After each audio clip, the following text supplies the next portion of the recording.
The tea parties of 1774 and 1775 were sparked by patriotic pursuit for justice from the dreaded Tea Act of 1773. This act created a tax break on imported tea. However, it imposed a payment for townshend duties and promoted the British East India Company, which was near bankruptcy after the French Indian War. The townshend duties were regulations and taxes set on lead, paint, paper, and tea. The Tea Act angered the Sons of Liberty under the quote, "Taxation without representation is tyranny," by James Otis Jr., because their rights were being violated according to the Declaration of Rights and Grievances. This document attempted to inform the king about the colonists' concerns and grievances about the British Parliament. However, to the colonists' plight, King William IV ignored the document and never put any suggestions into the British Parliament's policies. Finished with the document. Now all I have to do is give it to the messenger.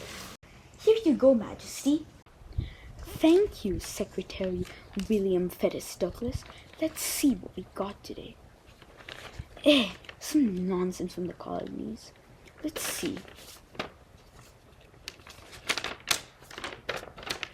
Declaration of Rights and Grievances.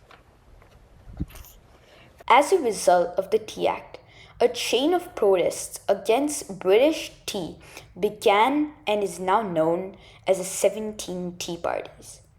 The Tea Parties in 1774 and 1775 included most of the major tea parties. The first major tea party in 1774 was the New York Tea Party. This tea party was conducted by protesters who dumped pounds of tea into the harbor from the British ship London. The second tea party was called the Philadelphia Tea Party.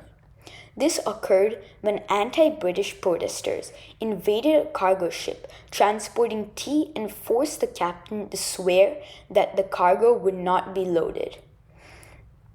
Finally, the third major tea party was the Edmonton Tea Party. This was a tea party that was unique from other ones. It was organized by women who signed a document to boycott British tea and other merchandise. Tea parties in 1775 were reduced to smaller scales and were only symbolic acts.